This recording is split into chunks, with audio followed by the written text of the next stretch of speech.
तो हेलो बच्चों, हमारे चैनल एजुकेशन बाय गीता में आपका स्वागत है। तो बच्चों, हम हिंदी की बुक 6 क्लास की हिंदी की बुक मंजरी से चैप्टर नंबर 4 पढ़ेंगे, नीति के दोहे।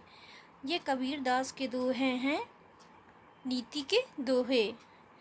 कबीर दास जी का जन्म काशी में सन 1398 ईस्वी के लगभग हुआ था। ये भक्ति काल के निर्गुण धारा के संत कवियों में कबीर दास का विशिष्ट स्थान है। रामानंद कबीर के गुरु माने जाते हैं। उन्होंने भक्ति विषयक रचनाओं के साथ ही समाज सुधार की कविताएं भी लिखी। इनकी रचनाओं का संग्रह बीजक है। इनके 3 भाग हैं, साखी, शबद, रामायणी। ये क्या है? इनके रचनाएं बीजक है और इनके जो 3 भाग हैं ये साखी, शबद, रामायणी है। कबीर दास की मृत्यु सन 1518 ईस्वी के लगभग मगहर में हुई थी। जन्म काशी में हुआ 1398 ईस्वी में और मृत्यु 1518 ईस्वी में मगहर में हुई थी। तो चलिए बच्चों, हम चैप्टर को पढ़ते हैं और इस चैप्टर के माध्यम से दिए गए कबीर और रहीम के दोहों में आचार विचार संबंधी मूल्यों का वर्णन किया गया। तो पहले हम कबीर दास जी के दोहे और उनका अर्थ समझेंगे। दुर्लभ को ना सताइए, जाकी मोटी हाय, मुई खाल की श्वासो सार भस्म हो जाए। इन दोहों के माध्यम से कबीर दास के इन दोहों के माध्यम से जीवन जीने के सही तरीके और नैतिकता का वर्णन किया गया है। इन दोहों के माध्यम से ही जीवन जीने के सही तरीके का, नैतिकता का वर्णन किया गया है। तो बच्चों, हम देखेंगे कि जैसे दुर्लभ को न सताइए, जाकी मोटी हाय।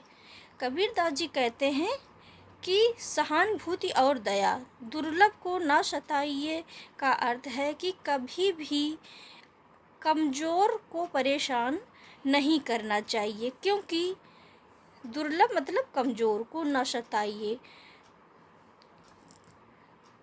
दुर्लभ को न सताइए का अर्थ है कभी भी कमज़ोर को परेशान नहीं करना चाहिए। अपने से जो कमज़ोर व्यक्ति हो उसको परेशान नहीं करना चाहिए, क्योंकि उसकी आह मतलब दुख। उसकी आह मतलब दुख में बहुत शक्ति होती है। जैसे लोहार की धौकनी, मुई खाल की श्वासो सार भस्म हो जाए। तो जैसे कि लोहार की जो धौकनी मरे हुए जानवर की खाल से बनी होने के बावजूद भी, कबीर दास जी कहते हैं लोहार की धौकनी मरे हुए जानवर की खाल से बनी होने के बावजूद भी लोहे को भस्म कर देती है। दूसरा देखेंगे, मधुर वचन है औषधि, कटुक वचन है तीर। कबीर दास जी कहते हैं कि वाणी का जो महत्व है इसमें बताया गया है, इस दोहे में, कि वाणी का महत्व क्या होता है। तो जैसे मधुर वचन है औषधि, औषध मतलब दवा। तो मधुर वचन क्या है? दवा के समान काम करते हैं। मीठे वचन दवा का काम करते हैं। जबकि कटुक मतलब कड़ुआ, जब कड़वे वचन तीर के समान चुभते हैं। श्रवण द्वार हुए संचरे, शाले सकल शरीर।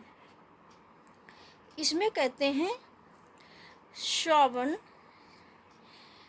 मधुर वचन औषधि के समान होते हैं और दवा का, औषधि का काम करते हैं, जबकि कड़वे वचन तीर की तरह चुभते हैं। तीसरा देखेंगे, बुरा जो देखन मैं चला, बुरा न मिलिया कोय, जो दिल खोजा आपनो, मुझसा बुरा न कोय। कबीर दास जी कहते हैं इसमें आत्मनिरीक्षण की बात कही गई है।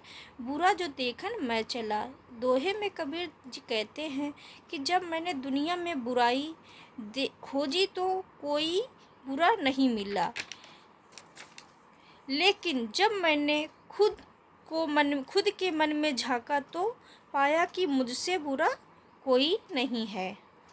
साधु ऐसा चाहिए जैसा सूप सुहाए, सार सार को गई रहे, थोथा देई उड़ाए।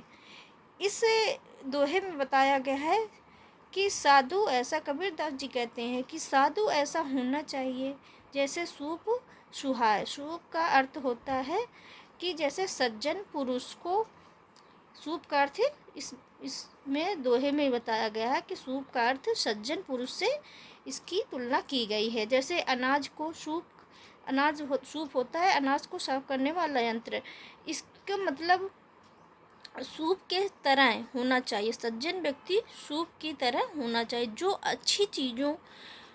अच्छी चीज़ों जैसे अनाज को साफ कर लेता है, अर्थ है कचरा को उड़ा देता है। उसी प्रकार अच्छे व्यक्ति भी, वैसे ही अच्छे व्यक्ति जो अच्छे मनुष्य होते हैं वो समाज में कचरा को साफ करते हैं। धीरे धीरे रे मना धीरे सब कुछ होए, माली सींचे 100 घड़ा ऋतु आए फल होए।